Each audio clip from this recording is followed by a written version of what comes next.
तर आता आपण बघणार आहे कांदा भजी. तर बघा मी असा उभा चिरून घेतलेला आहे कांदा, मस्त मोकळा फडफडीत, आणि ह्याच्यामध्ये थोडंसं हळद टाकलेली आहे, हे थोडंसं खायचा सोडा टाकलेला आहे, आणि ह्याला पाणी नाही टाकायचं, ह्याच्यामध्ये आपल्या चवीनुसार असं मीठ टाकायचं, म्हणजे ह्याला आपोआप पाणी सुटतं. कांदा भजी करायच्यात आपल्याला तर अंदाजे आपलं चवीनुसार मीठ टाकून घ्यायचं आणि चांगलं असं ह्याला मिक्स करून घ्यायचं. आणि कांदा चिरताना असा उभा चांगला बारीक चिरून घ्यायचा, म्हणजे ते कांदा भजी छान असे मोकळे फडफडीत होतात आणि कुरुम कुरुम होतात. तर असा कांदा चिरून घेतलेला, आणि जे छोटे छोटे तुकडे वगैरे निघतात ना ते साईडला काढून घ्यायचे, ते ह्यात मिक्स नाही करायचे. कांदा खूप चांगला असा बारीक चिरून घ्यायचा, पातळ पातळ, म्हणजे मग छान होतात कांदा भजी. आता मी माझ्या टेस्टनुसार ह्याच्यामध्ये मीठ टाकून घेतलेलं आहे. आता इथं थोडंसं जिरी आणि ओवा, थोडंसं दोन्ही पण असं करून टाकायचं आहे. आणि याच्यामध्ये मी मिरची पावडर टाकणार आहे, चवीनुसार. तुम्हाला जसं तिखट आवडते तसं. मी 1 चमचा टाकलेला आहे. आणि आता मेन म्हणजे ह्याच्यामध्ये आपण असं पाणी सुटतं, मीठ टाकलं ना याच्यामध्ये असं पाणी सुटायला चालू होतं. पण हे चांगलं असं मिक्स करून घ्यायचं. ह्याच्यामध्ये आपण सगळं टाकलं आहे ना आता, हळद मीठ ते सगळं, तर बघा पाणी सुटलेलं आहे ह्या कांद्याला. आणि हे कांद्याला पाणी सुटल्यामुळे ह्याच्यात जेवढं आपलं पाणी, म्हणजे टाकायचं नाही, पाणी बिलकुल नाही टाकायचं ह्याच्यामध्ये. जेवढं पाणी सुटलं आहे कांद्याला त्याच्या अंगाचं, तेवढंच आपण ह्याला बेसन लावून घेणार आहे, म्हणजे ह्याच्यात बेसन मिक्स करणार आहे. आणि अजिबात पाणी नाही एक्स्ट्रा टाकायचं ह्याच्यामध्ये. असं बघा, आता हे चांगलं ह्याचं पाणी शोषून घेईपर्यंत, जेवढं बेसन बसते तोपर्यंत बेसन टाकायचं.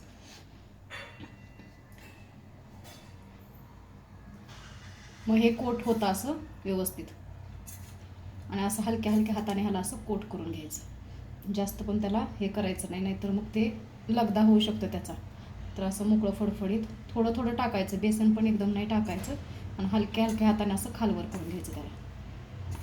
आणि जेवढं पाणी सुटलं ना तेवढं ते ॲटोमॅटिक ऑब्झर्व करून घेतं ते बेसन. आणि खूप सोपी आणि झटपट होणारी रेसिपी आहे. पावसाळ्यामध्ये खूप छान वाटतं खायला वगैरे. असे नक्की ट्राय करा. मी पण फर्स्ट टाईमच ट्राय करते, पण मला माहिती आहे रेसिपी. खूप छान लागतात ह्याची भजी. कांदा भजी म्हणतात, कोणी कोणी ह्याला खेकडा भजी पण म्हणतात, पण ह्याला जास्त करून इकडं आपलं कांदा भजीच म्हणतात. बघा आता हे दिसत असेल तुम्हाला, आपण काय जास्त ह्याच्यात पाणी बिलकुल का टाकलेलं नाही, आणि जास्त बेसन पण ॲड केलेलं नाही. कांदा कसा मोकळा सुटसुटीत दिसतोय ना. आणि इकडे मी कढई पण ठेवलेली आहे तापवायला, गरम तेलासाठी. तर आता गरम तेलामध्ये लगेच आपण बघूया कसे होतात भजी. बघा आता आपण हे असं मस्त मिक्स करून घेतलेलं आहे, आणि इकडं तेल पण तापायला ठेवलेलं आहे. तर आपण ह्याच्यामध्ये बघूया आता करून.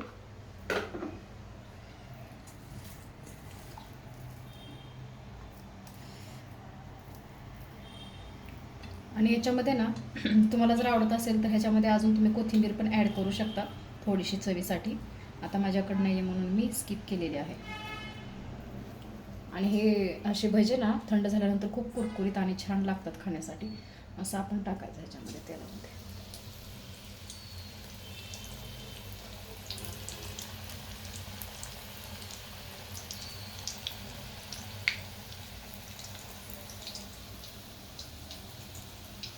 पॉज करू. असं छोटे छोटे करून ह्याच्यामध्ये ना थोडं बाइंडिंग होतं ह्याचं, पण हे असंच होतं त्याला, म्हणजे कारण आपण कांदाच फक्त जास्त वापरला आहे, बेसन कमी वापर. आणि असे थोडंसं मंद आचेवरच थोडेसे करून घ्यायचे, जास्त फास्ट गॅस नाही करायचा.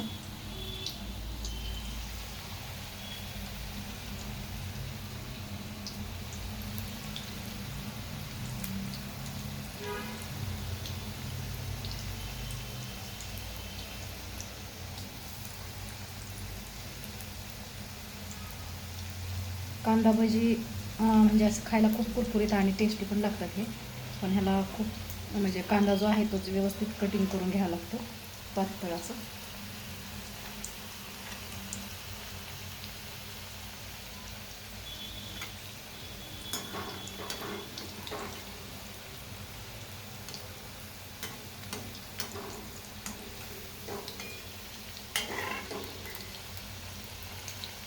बंद कर.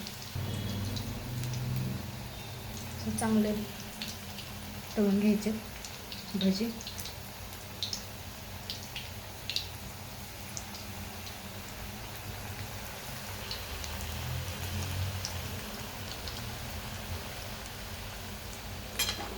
पावसामध्ये भजी खायला मस्त वाटतात असे.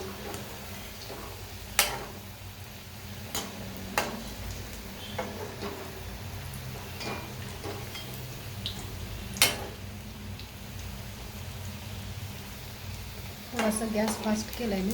तेल तापलं नसल्यामुळे ना ते सुट्ट व्हायला लागलं होतं. आता चांगलं तेल तापलंय बघा. तेल तापलेलं असल्यामुळं चांगले भजी असे झाले. ते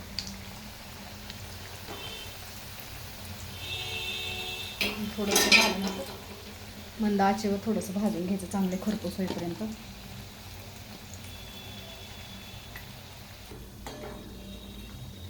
तर असे छान खरपूस भाजून घ्यायचे आणि थोडंसं मीडियम टू लो असं करून भाजायचे. नाहीतर भजी असे सुट्टी होतात. कांदा वेगळा होतो आणि बेसन, त्याच्यामुळे थोडंसं हाय फ्लेम करायचं आणि थोडं भाजून झाल्यानंतर थोडंसं असे पलटी मारून थोडेसे अजून ह्याला खरपूस होईपर्यंत भाजायचे दोन्ही साईडने. आता इकडे भाजले बघा आणि दिसते तुम्हाला. तर असे होतात. खूप छान आहे टेस्टला आणि खूप कुरकुरीत झालेले आहेत. आता मी काढते हे भजी सगळ्यातले. मी पण फर्स्ट टाईमच ट्राय केले, पण खूप छान झालेत. टेस्टला पण खूप छान लागतात आणि खायला पण खूप छान आहेत. पावसात वगैरे आता भजी खाऊ वाटतात आपल्याला, तर अशा वेगवेगळ्या प्रकारचे आपण बनवू शकतो भजी. काढून घेते मी.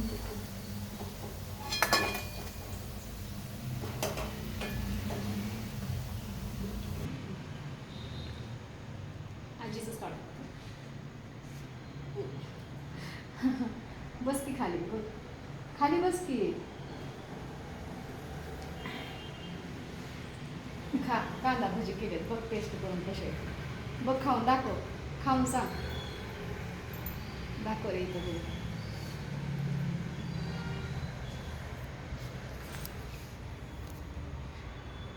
बघा अशी मी केलेले कांदा भजी मस्त असे. खा की.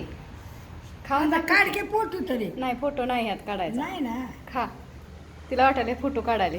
हां, कसे झालेत? चांगलं चांगलं. छान झालेत का? मगाची करपलं हे खाला तर जा. बघा आता ह्यात मी फक्त पहिल्यांदाच मी ट्राय केलेले आहेत. बिना पाण्याचे कांदा भजी बनवलेत. चांगले झालेत ना? टेस्ट आहेत का? आवडले का तुला? चांगलं ना. मी बघते करून आता घरी गेल्या. तू बी करते घरी गेल्यावर? बघा माझ्या आईला येत नाहीत करायला, पण मला येतात.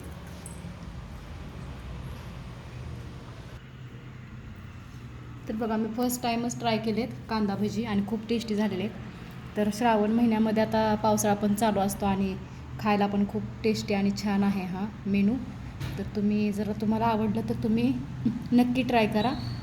आणि बघा असे कुरकुरीत छान असे क्रिस्पी झालेले आहेत. आणि जर तुमच्याकडे थोडं तांदळाचं पीठ असेल तर तुम्ही त्यात ॲड करू शकता. ते पण अजून खूप टेस्टी लागतात. तर असे हे पहिल्यांदाच मी कांद्याचे भजी बनवलेले आहेत. खेकडा भजी पण म्हणतात ह्याला. हॉटेलमध्ये वगैरे भेटतात आपल्याला, पण घरी पण खूप छान आणि सोपी पद्धत आहे. जास्त वेळ पण लागत नाही. फक्त थोडंसं कांदा वगैरे व्यवस्थित कट करावा लागतो. तर कशी आहे ही रेसिपी तुम्ही नक्की सांगा. आणि तुम्ही जर ट्राय केली असेल, कुणाकुणाला माहिती आहे ही रेसिपी, तेही नक्की कमेंट बॉक्समध्ये सांगा.